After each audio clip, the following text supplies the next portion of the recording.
அனைவருக்கும் வணக்கம். சுப மாரிமுத்து திருப்பூர்ல இருந்து உங்களுக்கு இன்னைக்கு ஒரு நல்ல விஷயத்த சொல்ல போறேன்.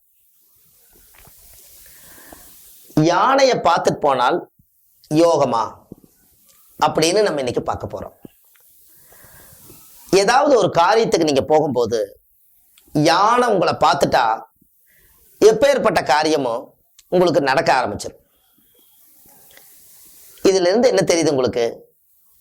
யானை கடவுளுக்கு சொந்தமான பொருள், விநாயகருக்கு சொந்தமான பொருள். வினையை தீர்க்கக்கூடியவர் விநாயகர்.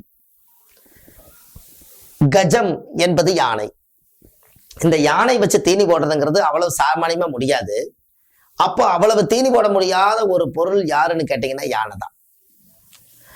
ஆண் யானையை பார்த்துட்டு போனால் கூடாத காரியம் கூடும். பெண் யானையை பார்த்துட்டு போனால் உங்க மனசுல நினைச்சுக்கிற காரியம் கைகூடும். இதுல ரெண்டு இருக்கு. கூடாத காரியம் கூட வைக்கக்கூடிய சக்தி ஆண் யானைக்கு உண்டு. உங்க மனசுக்குள்ள ஒரு பெண்ணோட சக்தி ஒரு பெண்ணுக்கு தான் தெரியுங்கிற மாதிரி உங்க மனசுக்குள்ள நினைச்சுக்கக்கூடிய சக்தி ஒரு பெண்ணுக்கு, பெண் யானைக்கு தான் தெரியும். அதனால உங்களோட வீட்டுல ஆண் யானையும் பெண் யானையும் அந்த கஜம் என்கிற யானைய நீங்க வீட்டுல வச்சு வணங்கிட்டு வந்தீங்கன்னா உங்களுடைய வாழ்க்கை உலகத்தை ஆளக்கூடிய சக்தி வர்ற மாதிரி வீட்டுல ஒரு சுபிச்சம் இருக்கு. இது கண்டிப்பா நீங்க செய்யுங்க.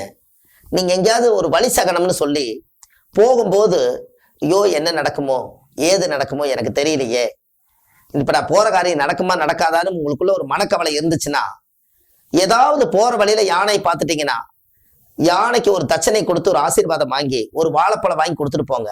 அந்த காரியம் போய் வெற்றியோட திரும்பி வரும். அதனாலதான் ஆனை மேல போறவங்க கிட்ட சுண்ணாம்பு கேட்டதான் சொல்லுவாங்க. ஏன் அப்படி? அவரும் ஆனை மேல உட்காந்துருக்கிறாரு, அவருக்கு ஒரு யோகம், ஆனை மேல போயிட்டு உட்காந்துருக்கிறாரு. அந்த காலத்துல பணமொழி ஏதாவது ஒண்ணு கேட்டா ஆனை மேல போறவருக்கு சுண்ணாம்பு கேட்ட மாதிரி. ஏன் அப்படி? அவருக்கு ஒரு யோகா ஆனை மேல இன்னைக்கு உட்காந்துக்கிறாரு, அவர் கேட்ட தருவார். அவரே ஆனை மேல உட்காந்துக்கிறாரு, கீழே நடந்து போறாரு. அப்ப ஆணைங்கிறது அந்த காலத்துல இந்த உலகத்திலேயே ஒரு தெய்வ வடிவத்துல ஒரு உலகத்துல பெரிய சக்தி. அது ஆனை வளர்த்துறவங்க அவங்க யோகங்கிறது கிடையாது. நம்மளுக்கு அந்த கண்ணுக்கு காட்சி கொடுத்தாருவாரு. அன்னைக்கு தெய்வமே வந்து காட்சி கொடுத்த மாதிரி, விநாயகரே வந்து காட்சி கொடுத்த மாதிரி. இப்படியெல்லாம் வந்து இந்த யானை பார்த்துட்டு போனாலும் யோகம். வழி சகனத்துல இப்படி ஒரு யானை கிடைச்சதுன்னா போற வழியில வண்டியை நிறுத்தி 2 வாழைப்பழம் வாங்கி யானை கொடுத்து அதை ஆசீர்வாதம் வாங்கிட்டு போங்க. அந்த காரியம் கூடாத காரியம் கூடும். இந்த யானைக்கு வழி சகன பரிகாரம் அது.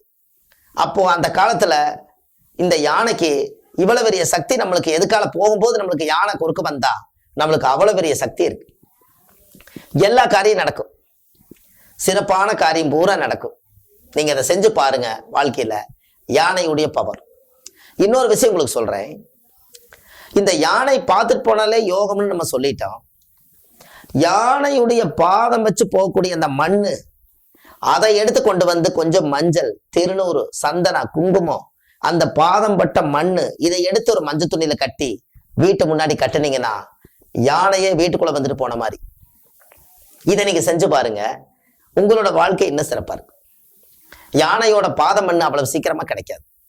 அதே போல யானையுடைய ரத்தி, அதாவது யானையுடைய ரத்தி அது போட்டுட்டு கால் வெடிப்பா இருக்குதுனாலும் கூட அது மேல போய் சதன்னு மிதிப்பாங்க. கால் வெடிப்பு அன்னையோட குணமாயிரும். அது காஞ்சு போனதுக்கு அப்புறம் அதை எடுத்துட்டு வந்து வீட்டுல நீங்க புகை போடுங்க. அன்னையோட கஜம் இருக்கக்கூடிய தோஷம், கஜம் உள்ள வந்துட்டாலே தீய சக்திகள் இருக்கிற தோஷம் எல்லாம் பட்ட துன்பம் எல்லாம் பறந்தோடி போயிடும். இது எல்லாமே உங்களுடைய ஜாதகத்துல முன்னோர்கள் அந்த காலத்துல எதையுமே வேஸ்ட் பண்ணல. எல்லாத்துக்கும் ஒரு பரிகாரம் வச்சிருக்காங்க. எல்லாமே குடும்பத்துக்கு தேவையானது எடுத்திருக்காங்க. ஒரு குழந்தை தொட்டில தூங்குதுன்னா இந்த யானையுடைய ரத்தி காஞ்சு போய் அதைய புகை போட்ட அந்த குழந்தைக்கு உடம்புல இருக்கக்கூடிய அத்தனை துஷ்டங்களும் அத்தனை பீடப்பிணிகளும் எல்லாம் விலகி பிரமாதம் அந்த குழந்தை ஆரோக்கியமா பால் குடிச்சு நல்லா தூங்கும்.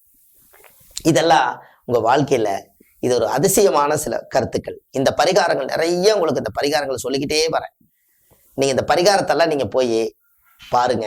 நிறைய மக்களுக்கு நிறைய உதவிகள். ஒவ்வொரு ஆராய்ச்சியிலேயும் ஒரு விஞ்ஞானம் பிறந்திருக்குது. அந்த விஞ்ஞானத்தை விஞ்ஞானமா மாத்தி இந்த உலகத்துக்கு இன்னைக்கு இது கொடுக்கறக்கு ஒரு சந்தர்ப்ப வாய்ப்பு.